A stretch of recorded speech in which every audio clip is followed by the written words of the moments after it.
friends. Yes, welcome to another episode of Nintendo NightCap, bringing you your daily Nintendo news to your faces via my beautiful face. How's it going? I'm good, thank you for asking.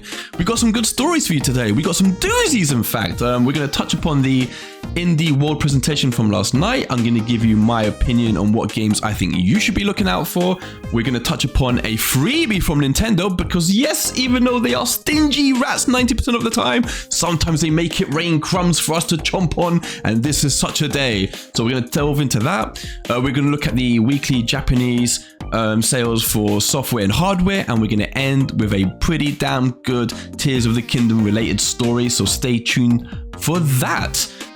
Before we delve in though, as always, we welcome our new subscribers and viewers, and if you are new here and you like what you see, hit that like, hit that subscribe, spread the show to your friends, help us grow like good friends do, and then do like me, pull up a chair and get ready as we delve into the first story, which just happens to be about the Indie World presentation from last night. Woo! Right, I watched it. I could not watch it live. I had to work. Some of us have to, but it was pretty damn good. I thought the last few have been pretty lackluster, but this one, even though it started slow, got into a rhythm, and by the end there were a bunch of games that I really liked. One of which I'll speak about last was incredible. It shadow dropped. I bought it instantly and it rocks. But the first game of note that I took a liking to was Rift of the Necrodancer. There has been, a bunch of these games in the past before, even a Zelda spin-off, but they've never really grabbed me. I've tried them, they're not for me, but this one I did really like just the pick up and play nature of the gameplay. It was really colorful and vibrant. The soundtrack was banging, and it did have a lot of different modes in it that I appreciated, and I thought, looked really, really cool. They had like a boss battle mode in there. They had some mod support, even though I think that's for the other versions. They've got mini games in there. So this is the first game that I really, really like the look of. And I think I'll probably will try it out. The second game that caught my eye was Blasphemous 2. And judging by the reaction online, this is a game that caught the eye of many of you out there. It's the sequel to the 2019 Metroidvania brutal hack and slash game that was actually reviewed really, really well. It was very, very brutal. It had some awesome weapons and power-ups and abilities and boss fights and brutal enemies. This one done by the Spanish studio looks even more polished, even more brutal. They had a host of new weapons which looked really cool. I believe there was 3, which was the War Sensor, the Rapier and Dagger, and the Praying Blade. And they also highlighted, how you would upgrade your moves as you progressed in the game. But the game that got me the most excited by a long shot was Teslagrad 2. This game had me pumped. It's the sequel to a game that came out in 2014 on the Wii U, later released on the Switch, which is where I bought it, and the first was stunning. It was a beautiful game with incredible hand-drawn graphics, somber and haunting music that draws you into the world, beautiful Metroidvania gameplay with incredible power-ups that you use to solve really complex physics-based puzzles. Again, incredible epic feeling boss fights, just a beautiful, incredibly well done game, highly reviewed game. Go check it out. So imagine my delight when just now the sequel got announced, and not just announced and the trailer shown, it actually shadow dropped right after the presentation. I bought it instantly. I've played about 3 or 4 hours up to this point, and it is just as stunning, even more so. There's a brand new heroine this time. The animation looks even better. It looks more polished. It's really smooth. The hand-drawn style is amazing. I've paused this game numerous times just to listen to the soundtrack. It's just stunning. The power-ups so far, really fluid, awesome to use. The puzzles are, really complex, but really thought out. And actually the atmosphere is really spooky. It's actually made me jump a couple of times. This game, I cannot recommend it highly enough. This is the game of the Nintendo Indie World presentation, without a doubt. They actually released the first game remastered on the Switch eShop as well at the same time. You can buy them both as a package, but this is by far my top recommendation, Teslagrad 2. Yes. Right then, now to our third story of the day. We're going to have a quick little scan at the Japanese weekly sales for software and hardware, and hopefully it makes some good reading for Nintendo fans. Let's have a quick little scan right now. So if we look at the software sales chart first, we can see that actually there's a new entry for Mega Man Battle Network Legacy Collection. That's a mouthful, by Capcom.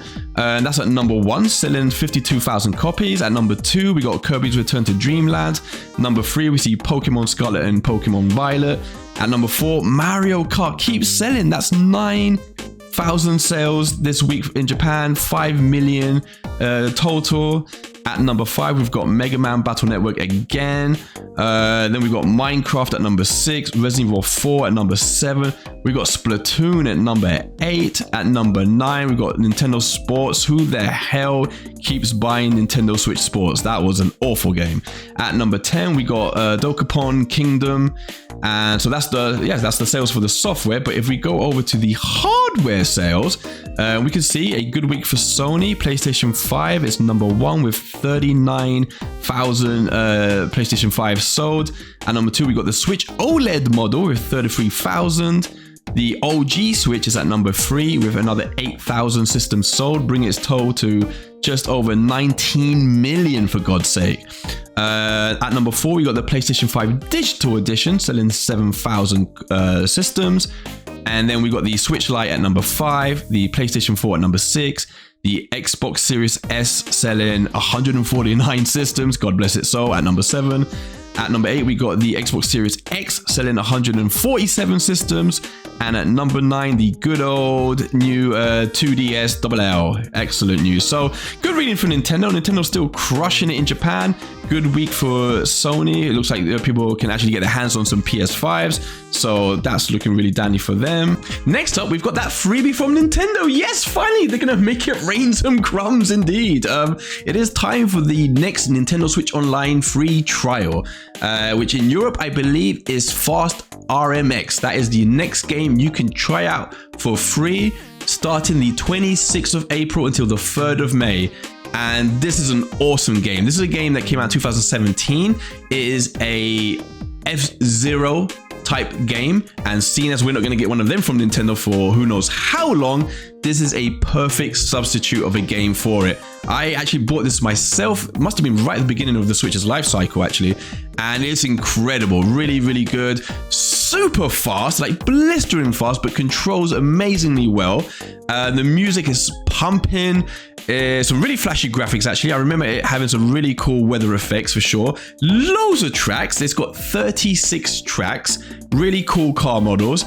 Plenty of gameplay options. I think you can actually hook up 8 Switches together and play some local co-op with 8 of your friends. Awesome game. I cannot speak highly enough of this game. Nintendo should hire the developers of this to make a new F-Zero, seeing as they cannot be bothered. So if you're in Europe, or even if you're not, you can just make a European account.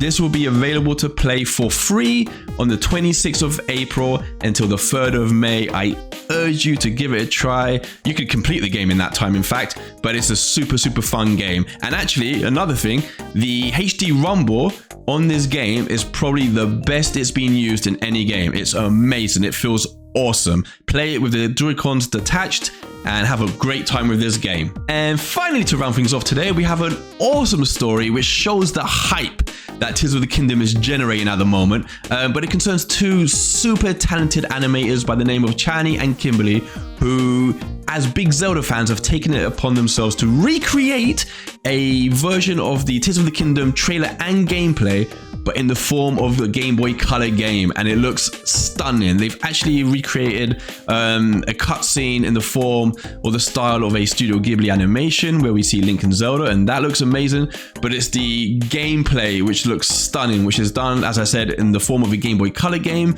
so OG top-down Zelda, and we actually see some of the things we've seen so far in the gameplay in Tears of the Kingdom, which is Link flying through the sky, him using the fuse ability and flying in the sky on some of the sky vehicles. It looks super stunning and painstakingly done, but they didn't stop there. They didn't just stop there. No, they went one step further and they actually recreated a special edition gold Game Boy Color complete with Zelda patterning on the front, and it looks amazing. This is something that everyone is going to be asked to buy. Of course, it's not real, but I would so buy it. Look at it. It looks amazing. So well done to Chani and Kimberly. They have an awesome YouTube channel, which I'm going to link in the description below. They've got all kinds of really cool animations on their channel. They've got a really cool Breath of the Wild one. I've seen some Pokemon animation. Go and check out their work. It is incredible. Their channel is linked in the description below. So that's it. We've come to the end of another video, the end of another Nintendo NightCap episode. I hope you enjoyed today's news. I will be back, of course, tomorrow with more Nintendo news for you. So if you are new here, again, like I said, hit that like and subscribe, spread the channel. Everyone else, I shall see you all tomorrow. Bye.